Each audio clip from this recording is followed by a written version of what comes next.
now we're going to start with the sorting algorithms. Now here comes the first thing that is going to be learning as bubble sort. So what does this algorithm means? A sorting algorithm that compares two adjacent elements and swap them until they are sorted order.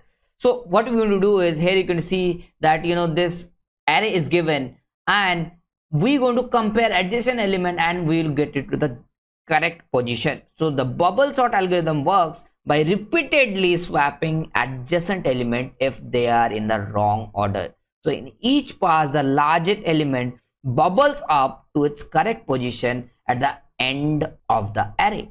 So here you can see there will be no swap between 2 and 45. So 2 and 45 remains at the same position, 0, 11, 9. And after that 45 and 0 is checked. So is 0 is lesser? Yes, it's going to be lesser. So it came to the first position. Now 45 jumps over here. 45, 11, it is 11 lesser. Yes, 11 jumps over here. And 45 minus 9, yes, minus 9 jumps over here. And similarly, it will be keep on swapping until unless we get the desired output, right? We're going to write it in for loop and that's going to happen. I'll understand each and everything how it is done. So we're going to, for this, what we're going to do, we're going to jump to the VS Code and we'll see one by one how does bubble sort works. Thank you. So the next thing we're going to see is the selection sort, a sorting algorithm that selects the smallest element from an unsorted list in each iteration and place that element at the beginning of the list. So what does that actually mean? So in selection sort, how selection algorithm works by, we're going to repeatedly find the minimum element from the unsorted portion of the array and place it in the beginning of the array. So in each pass, the minimum element is selected and swapped with the element at the current position. So that's what we're going to do. So if I say what approach you're going to apply is, we're going to take, num, that is array is going to be there that need to be sorted. So we're going to take the length of that array and we're going to use two nested loop to perform the selection sort. Then we're going to run the outer loop till n-1 iteration and inner loop till starts from I plus 1. Inner loop will be n-1 and that is going to start from 0 and is going to start from I plus 1 because from the next element we're going to take, right, to find the minimum element in the unsorted portion, because we consider first element to be sorted in selection sort. It means if first element is sorted, then I plus 1 is the from there unsorted element is there. Now we're going to do what? We'll initialize min index with the current index I value. So we'll assume that first element that we took, that is what? Every time, that time is going to be what? It's going to be sorted element. And after that, we're going to compare num of, that j with the min index with the inner loop. If that is smaller or something, then we're going to update the minimum index. If the first element is not smaller and we compared with that element that is smaller, that time we'll update with that. And we will keep on moving the for loop this way. The complexity is going to be O of n squared because we're going to use two for loop for this. So this is going to be there. So let's go to jump to the VS Code and try to implement this in VS Code. Thank you. So the next up, we're going to see the insertion sort. So here insertion sort, actually what we do is we divide the array into sorted and unsorted part. Initially, the sorted part contains only the first element and the unsorted part contains the remaining elements. So we then take each element from the unsorted part and insert it into the correct position in the sorted part by shifting the elements. Here we do shifting, not swapping. You have to remember this. So in this insertion sort method, what you're going to do is we're going to loop and iterate through the array, and starting from the second element inside the loop, we store the current element and we're going to do this way. So this is what is going to be the insertion sort. And remember, it is very efficient for the smaller set of values. If the array is small, that time if you use insertion sort, that's going to give very good result. All right, let's jump to the VS Code and try to implement this, how this insertion sort is done. Let's jump to the VS Code. So next up, we're going to see the merge sort. So merge sort is a divide and conquer algorithm which divides an input array into two halves, and we call themselves two halves and merge the two sorted values until the given entire array is sorted. So it's a basically we're going to learn what. First of all, we're going to see how merge sort is done. So we're going to jump to the whiteboard and we'll understand what we're going to implement and what stuffs is there. After that, we're going to go to the VS Code and we're going to solve it. So let's jump to the whiteboard and see there how merge sort is, like what is said and what we do actually when we do merge sort.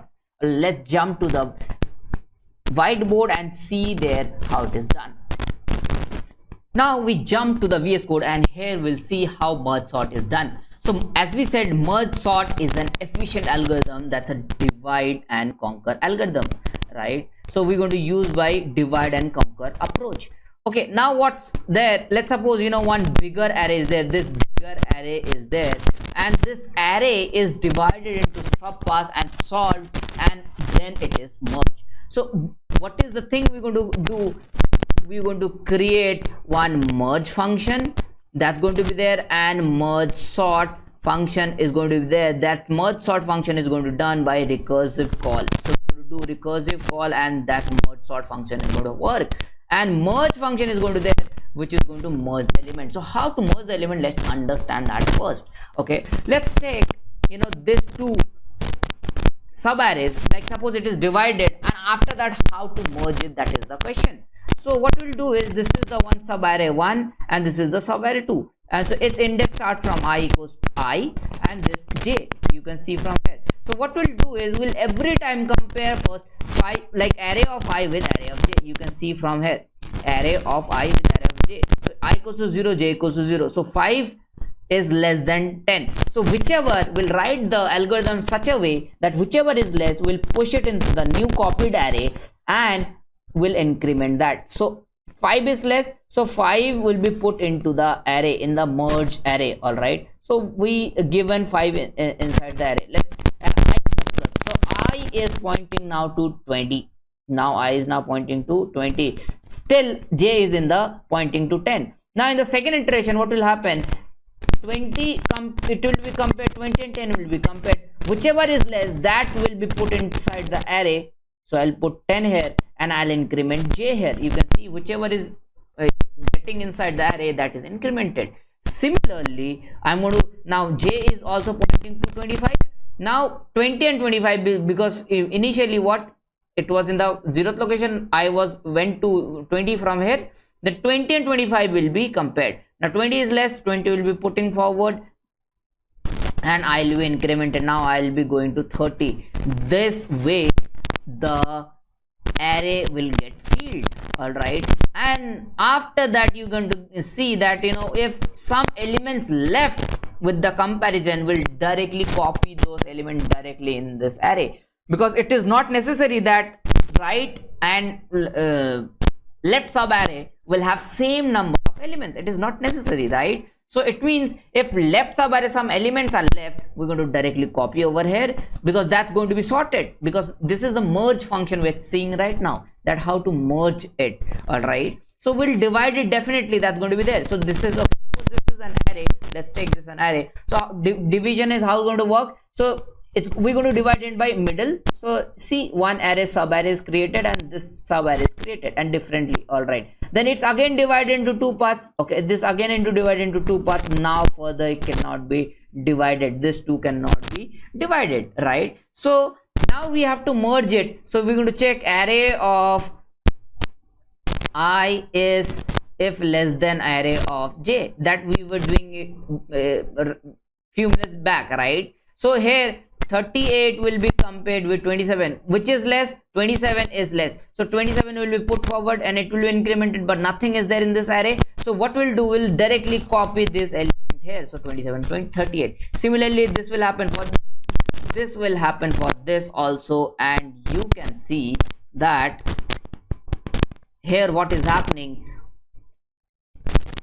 9 and 82, it's coming over here. And for this 10, 9 and 82, 10, like again, okay, let's not go to here direct. Now we'll merge this two and we'll merge this two. All right, 20.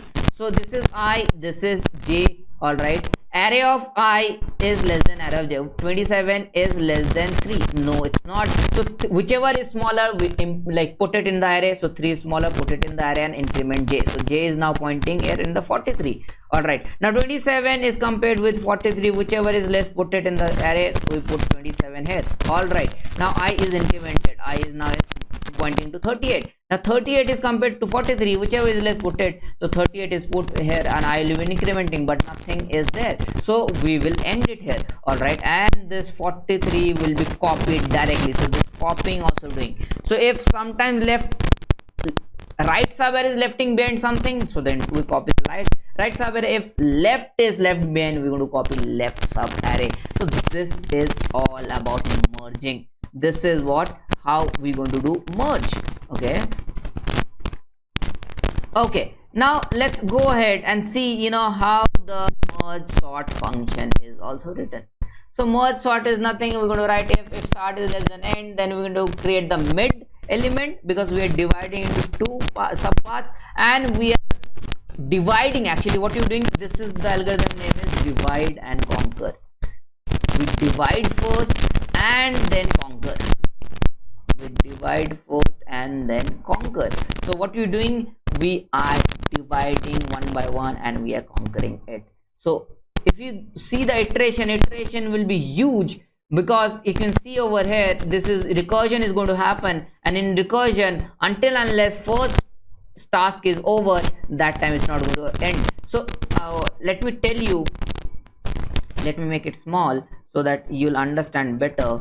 So this is the array. Let me remove all these things. Let me remove all these things so you will get it better.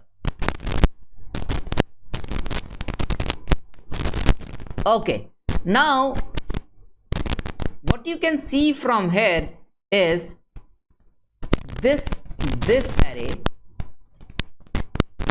This is the sorry, I'll do Control Z. This is the left of bigger subarray. Like this is the left of this array, and this is the right of this bigger array. And for this array, this subarray, this is the left for this array 32, 38, 27, this array. So this is the left and this is the right for this array. All right, and this is the left for smaller, this 30 and 27, this is the right for this, and similarly it is there. So here what we're going to do, so we are writing, we're going to, we are taking, if you saw in the merge sort function, we are writing merge sort array start mid. So from start to mid, it's going to there. It means the first sub array, that is left array, is sorting, and then mid plus 1 to end. So that is sorting after that. So left part, this is the left part, start to mid, this is left. It means first thing is going to sort is the left part, then it's going to the right part, because this is a recursion. So until unless merge sort recursion, like left part complete its task, it will not go to the right part. So that's why you can see over numbering also here that this is going to happen first 1, then this is going to happen 2, 3, 4 and 5.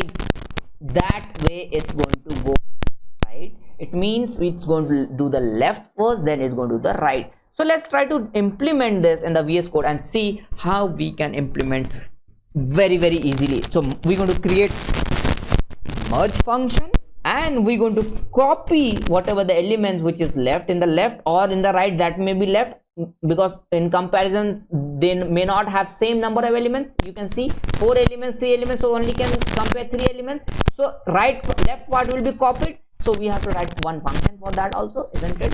So create that, will copy that and will create some array, will not put it in the original array. So what we'll do is we'll create an temporary array, and that will copy, and at the last we'll copy it in the main array. So let's see how we're going to implement this using recursion. All right, so let's go to VS Code and see how it is implemented. Thank you. So next up, we're going to learn about the quick sort. So Quick sort is a divide and conquer algorithm which picks an element as a pivot and partition the given array around the picked pivot. So what is pivot element? You can choose, like we will talk about this in quick sort in detail. So first I'm going to go one by one and I'll make you understand each thing. So from here you can see a pivot you can pick in different ways. Always pivot the first element as the pivot element, always pick the pivot as the last element.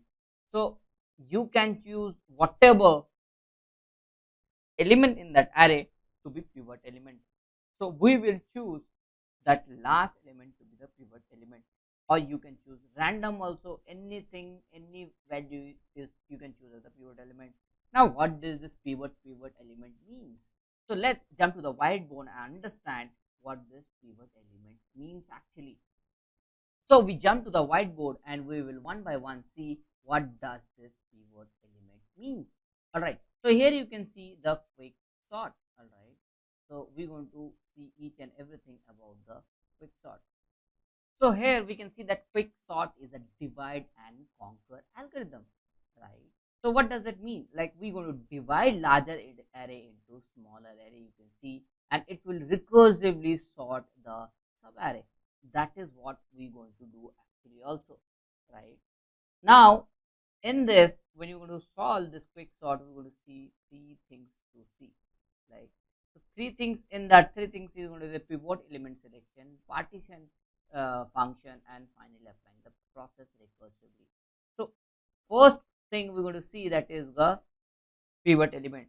We will choose last element as the pivot element and we're going to create partition function. In that we're going to apply this divide and conquer thing. So how to get that pivot element in the correct position? It means whatever the element we choose, that has to come to the right position, right? So we'll get that thing at that position. Okay, now if I talk further, that then how are we going to do it? Let's say this is one array is there and we have to do it in quick sort. So let's understand by this example, then you will get it better, right? So what we're going to do is we're going to go one by one what actually we are doing over here. All right, so here you can see that 10, 25, 3, 50 and 20 is there, is the array, and index is 0, 1, 2, 3, 4. All right, we chose what I said, that we will choose the last element as the pivot element, and we chose that. You can see pivot is 20. All right, now after choosing the pivot equals to 20, the next task is used to partition the array. So what is our, like partitioning array means we have to write one partition function. In that function what will happen is we actually get the pivot element to the correct position. So if we see from above, 20 is the last element, his correct position is in the second position. If it would have been a sorted array, then 20 would have been there in the second position, right? So we will rearrange all the elements in such a way that all values lesser than the pivot element should come to the left side and greater than should come to the right side. That is what we're going to do. So what we're going to do is at the end of the partition function, pivot element will be in the sorted position. So that is actually going to happen. So we'll take two variables, that is p index and I, iterating variable, and we'll initialize the p index and I to be 0 initially. Then we'll check that if array of I is less than pivot or not. So if it is true, then we have to swap the element at I and p index at the last time. That time we'll do. So let's understand what this actually is saying. Array of I is less than pivot or not. Okay, so this is our original array, 10, 25, 3, 50 and 20. What we said, we'll initialize I and p index to the 0. We initialize it and we choose pivot element as a last element. You can see we have chosen also, right? So this is the element is the p index, and this is the I also, right? And this is p index also. Okay, now, and this is what? This is the pivot element. Now what you're going to do is we have to that check array of I with the pivot. We have to check array of I with the pivot.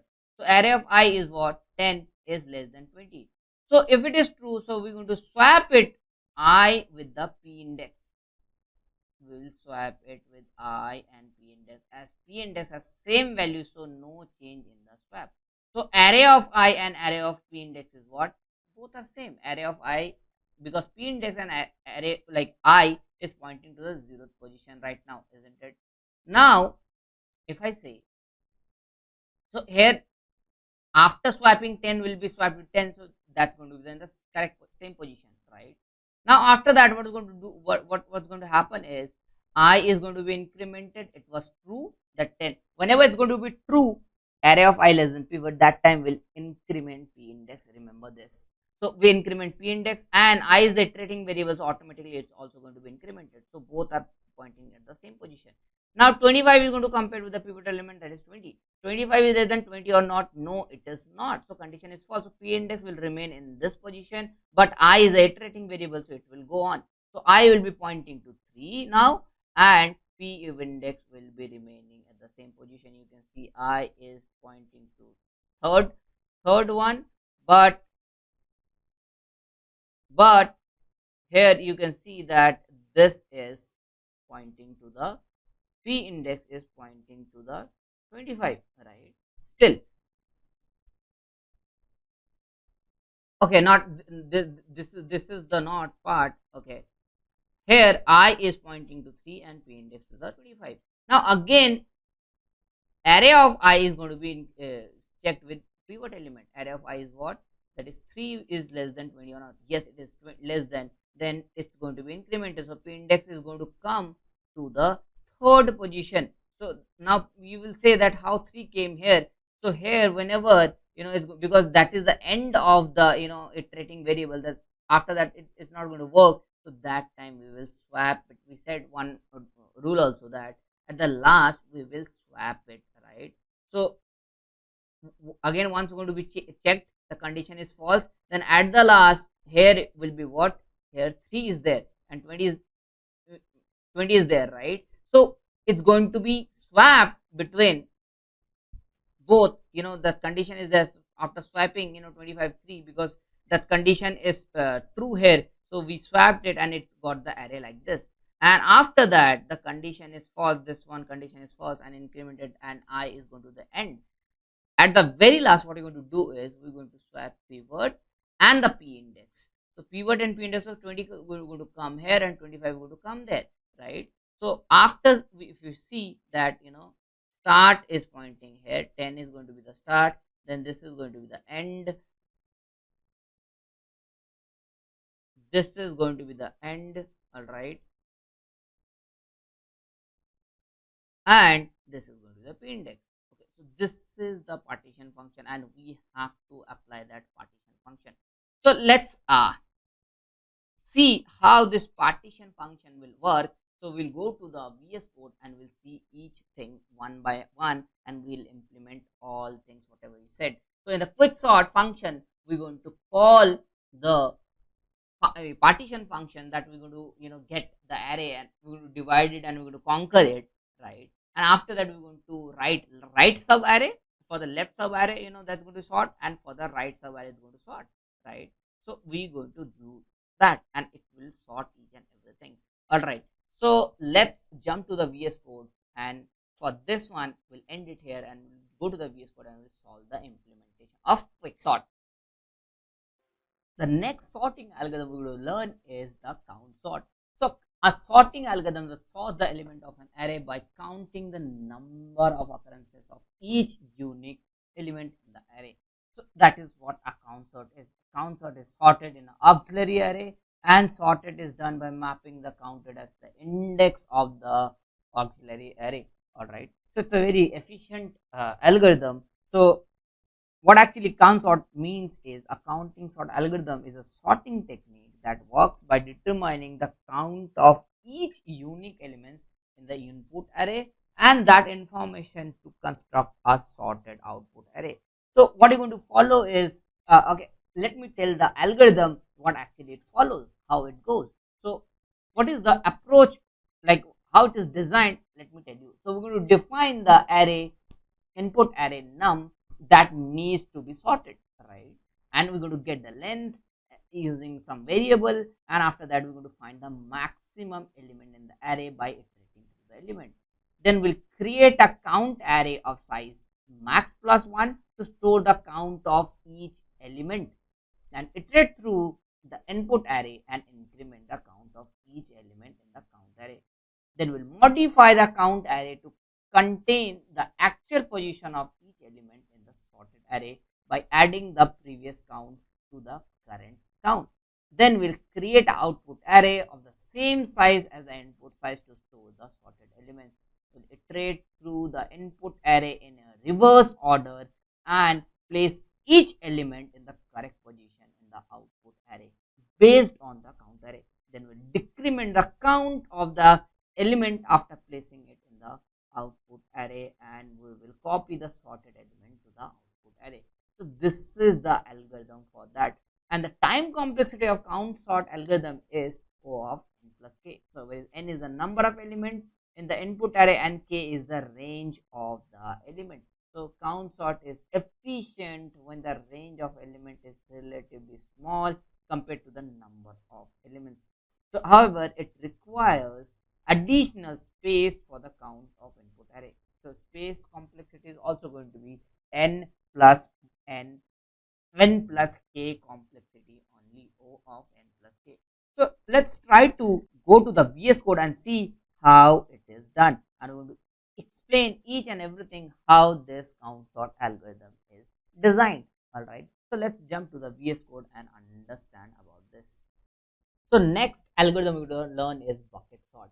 So bucket sort is a very interesting algorithm. So here we divide the unsorted element into several groups called buckets. So we're going to create buckets, and each bucket is then sorted by using the suitable sorting algorithm or recursively applying the same bucket algorithm. Finally, the sorted buckets are combined to form the final sorted array. So you can see over here one bigger array is there, and that is converted into different buckets. Then after that, those elements are sorted in that particular bucket, and after that it's taken down in the main array. So that's what we're going to do. We're going to create bucket, we're going to add elements to the bucket. So this is adding elements to the bucket. Then we're going to sort individual buckets. So you can see sorted individual buckets. Then we're going to merge it into the bucket of original array. So that's the 4th step we're going to do. So let's jump to the VS Code and write this, and we'll understand each thing in detail and get it. So let's jump to the VS Code.